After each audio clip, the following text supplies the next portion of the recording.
Consequences of applying new technologies to sources of law, an overview. The second decade of the 21st century is characterized by the unprecedented technological acceleration, significant investments in technological companies, but also in ICT systems. Globalization is entering more and more areas. A number of new IT tools are introduced, as well as new legal structures, such as ICO or blockchain-based DLT, or electronic residency. From the point of view of law, these are new developments.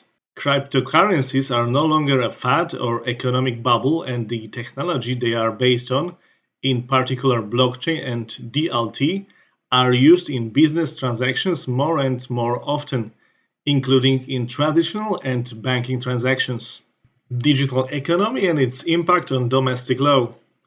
In recent years, we have certainly noticed development of digital economy, partly separated from traditional economy and partly functioning as a hybrid and simultaneously with traditional economy, but also to a large degree in the virtual world, somehow separately from the physical world. That economy is mainly a global economy and domestic or local only to a lower degree. DLT and blockchain is the next stage of its development. After the stage of product digitalization, for example, their transfer from local computers to servers and then to clouds.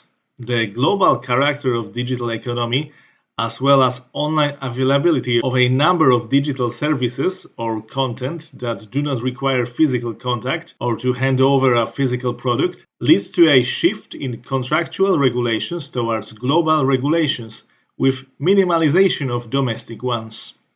Naturally, domestic laws and supervision by respective authorities continue to be effective, but their role is starting to diminish, and their activities are becoming more and more difficult. It is particularly visible in the agreements concluded with global entities imposing technologized contracts, the conclusion of which is of adhesive character, which are often uniform on a global scale, or at least in business dealings, separate from the regulations of the respective states. In the 21st century, states continue to create regulations in their territories, but at the same time, there has appeared a gigantic digital economy worth billions of dollars in which laws, social behaviors, or new institutions are created by private entities, which are influenced by states in a derivative and relatively limited way. States no longer create, maybe just react with more or less effect, protecting their interests or the interests of their citizens or enterprises by adapting themselves and their legislation to the changing reality imposed on a global scale.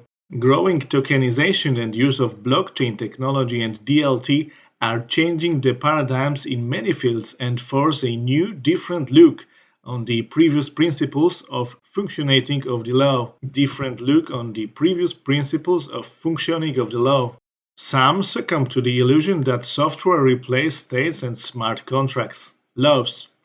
An example might be Bitcoin. Nowadays, such views must be treated as utopian because neither software nor smart contracts are going to replace law, but they will significantly affect it and its application, both in substantive and jurisdiction terms. Delocalization of activities in a global economy. The law of the 19th and 20th centuries was strongly based on territoriality, connecting legal principles to territory of the given states. It referred to public law, penal law, or private international law, where the registered office, place of residence, place of business, location of a thing or place of performing a legal act constitute some of the most significant elements determining the applicable law. Digital economy is getting bolder and bolder in leaving that approach behind. We continue and will continue to apply principles related to the given territory, but the trend of changes to that approach has already started, and the result of application of previous legal principles are not always satisfactory. The classic example is Bitcoin, which was introduced as the first smart contract in history to function solely online, in a decentralized, democratic, global, and delocalized way. but also without being physically connected to any territory or country. The place from which it was published online is unknown. It has appeared and has been functioning independently from state institutions. It has inspired development of other cryptocurrencies, but what is most important is that it has spread blockchain technology, which resulted in the appearance of such legal mechanisms as DAO, decentralized autonomous organizations, which resulted in appearance of ICO, initial coin offerings, or a number of tokens used for many activities expressing different values. Delocalization, for example, separation from the physical registered office or from the place of residence, has recently taken the form of legal regulations, like the right to electronic residence in Estonia, Belarus, or regulation of blockchain-based virtual companies in Vermont. Separation from any particular physical place allows to connect legal regulations or agreements to an algorithm, software or source code, and not to a particular territory or state. The result is replacing domestic courts with supranational arbitration for resolving cross-border disputes. Arbitration allows to overcome the problems with choosing applicable law and with lack of specialization of participants. The need to have legal and technological knowledge results in that it is becoming the preferred way of solving the disputes related, among others, to smart contracts. Technologization of law and sources of law. Digital economy results in growing technologization of law.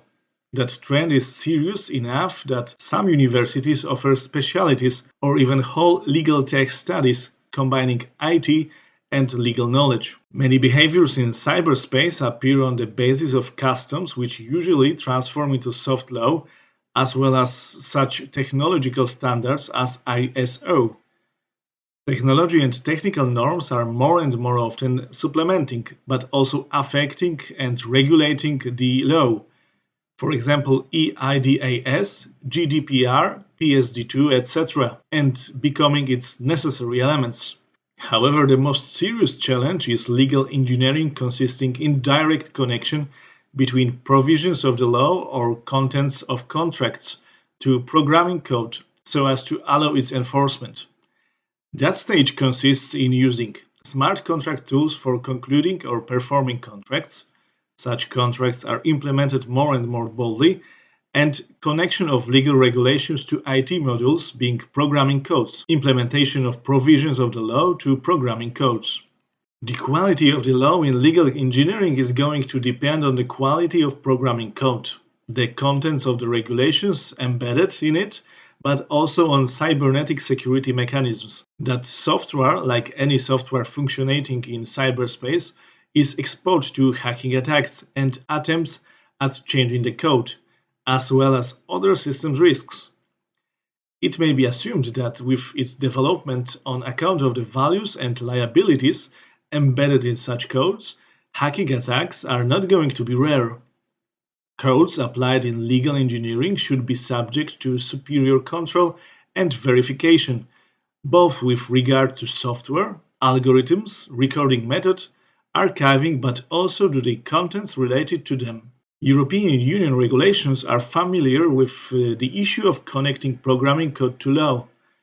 An example of a positive solution for that problem, which is worth considering, is the EIDAS regulation that introduces the obligation to audit the ICT system for qualified trust services, including for qualified electronic signature. The Maltese regulations included in the Digital Authority Act, Virtual Financial Assets Act, and Innovative Technology Arrangements and Services Act of July 2018 are interesting and worth copying. On the one hand, they allow smart contracts introducing legal presumptions related to them, and on the other, they establish independent audits of technological solutions and supreme control by the state. A new institution, the Malta Digital Innovation Authority, or MDIA, the Digital Innovation Authority, has been created, equivalent to Malta's traditional financial regulator.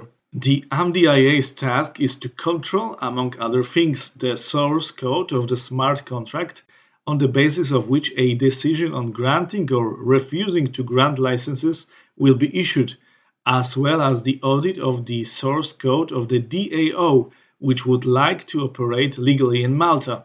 As lawyers, we find it impossible to escape from technology programs, the world, and digital economy.